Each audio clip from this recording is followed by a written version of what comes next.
Hello everybody, hello from Londonist again. Today we're in front of Shakespeare's Globe. One of the main things when you say England that comes to mind is Shakespeare himself. When you say literature, one of the main things that comes to mind is also Shakespeare, and his sayings, his quotes, his stories are like legends all around the world. He's basically the king of theatre, and today we're going to talk about the 10 facts that you didn't know about Shakespeare's Globe. First, Shakespeare's Globe Theatre stays 400 years and only yards away from the original one. Completed in 1997, this is the third Globe Theatre that is built in South Bank. The previous two are one street behind the river. The first Globe Theatre was built in 1599 and was destroyed by a fire in 1613. It was rebuilt a year later but turned into tenement buildings in 1644. Because in 1642 there were puritanical fears about stage plays in London that meant that theatres were forced to close. Shakespeare's Globe was rebuilt to be as similar as to the original one as possible. Although this is the third Globe, people worked in details to make it as similar as possible to the previous ones. The same wood,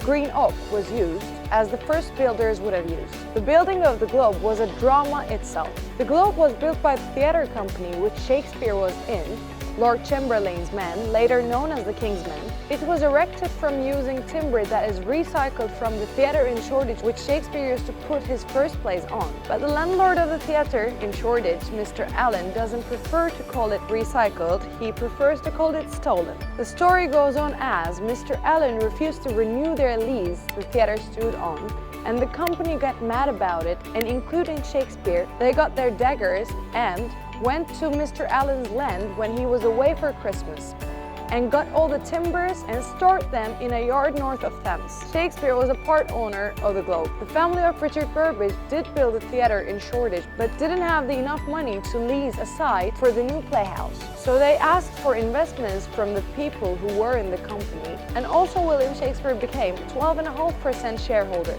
He paid £10 for it, and after that all they needed was someone to write popular plays and get their investment back from the audience. It's always been a midsummer destination. Because of the way the Globe was built, in summers the weather was really enjoyable there and it was amazing to watch the plays during the summer weather, but they would move indoors in winters. The same applies now. Still, the Globe is generally a midsummer place to see a play, and in winters they move to indoors. Shakespeare references the Globe in his works. Henry V says this wooden oak in the book that is named after him. Also, Prospero says the Great Globe itself in a pivotal moment in The Tempest. Also, there is something engaging about someone on stage referring to the place where all the players and the crowd are assembled.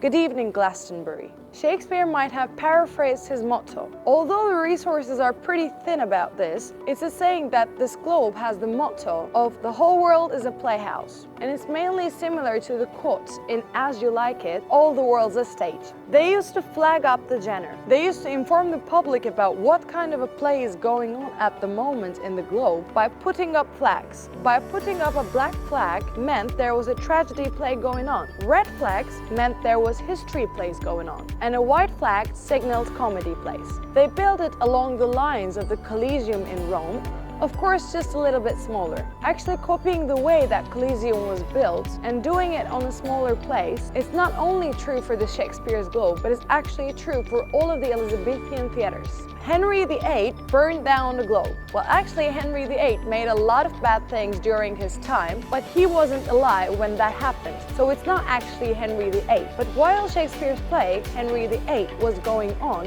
29th of June 1613, during the play some cannon was fired with no balls inside them but using real gunpowder. Suddenly the place was on fire. Luckily no one got hurt. Actually one man's trousers got on fire and someone close to them saved him and no one was injured. Hope you'll be lucky enough to come and see a play in Shakespeare's Globe. Until then, keep on reading Shakespeare himself.